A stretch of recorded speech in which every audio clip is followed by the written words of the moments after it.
Selamat datang ke Nasi's Kitchen bersama Enak. Dalam episod kali ini, saya akan kongsikan resipi sambal tumis telur yang mudah dan cepat dengan menggunakan produk cili giling Enak.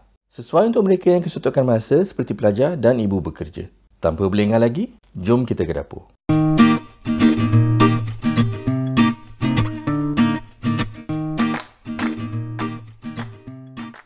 Bahan yang kita perlukan, 6 biji telur. Gunakan telur yang sudah lama sedikit kerana telur yang baru susah untuk dibuang kulitnya. 2 biji bawang merah, dihiris seperti ini. Dan 9 sudu besar atau 200 gram cili giling Enak, semua dalam satu. Sudah lengkap dengan cili kering, bawang putih, minyak, garam, gula dan asam. Sedap dan memudahkan kerja memasak.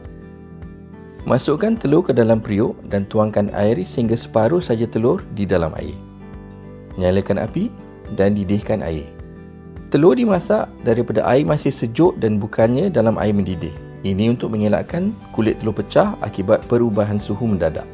Bila air mendidih, tutup dan kecilkan sedikit api. Masak untuk 10 minit.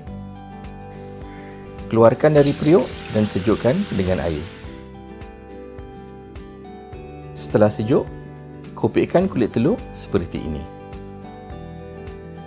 Panaskan sedikit minyak dan goreng telur yang telah direbus tadi. Pastikan telur tidak basah untuk elakkan minyak merecik. Goreng sehingga telur perang keemasan seperti ini dan ulang untuk kesemua telur. Saya suka goreng telur rebus kerana sambal mudah melekat pada permukaan telur yang kasar. Sekarang kita tumis. Enak, cili giling semua dalam satu. Link untuk membeli ada di dalam description dan juga ruangan komen di bawah. Rasa sambal yang sedap ialah memastikan cili dan bahan kisar yang lain dimasak secukupnya. Ini akan mengelakkan rasa cili dan bawang yang mentah. Cili giling akan semakin pekat dan gelap. Masukkan setengah sudu kecil garam. Kacau, jangan tak kacau. Untuk memudahkan naik minyak, gunakan spatula silikon yang tahan panas seperti ini untuk mengumpulkan minyak di bahagian tepi kuali. Tambahkan 40 ml air. Kacau supaya sebati.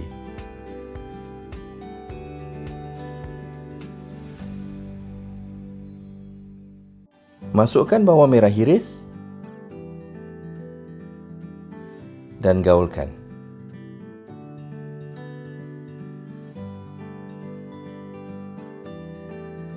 Tambahkan 40 ml lagi air dan kacau.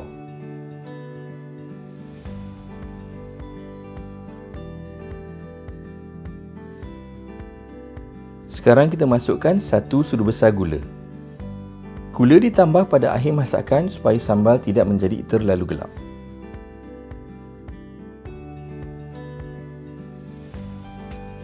Masukkan telur rebus yang telah digoreng dan gaulkan di dalam sambal.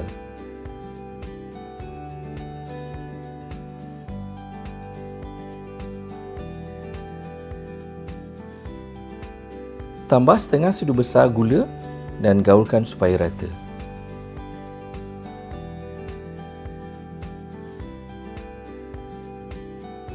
Sambal tumis telur siap untuk dihidangkan.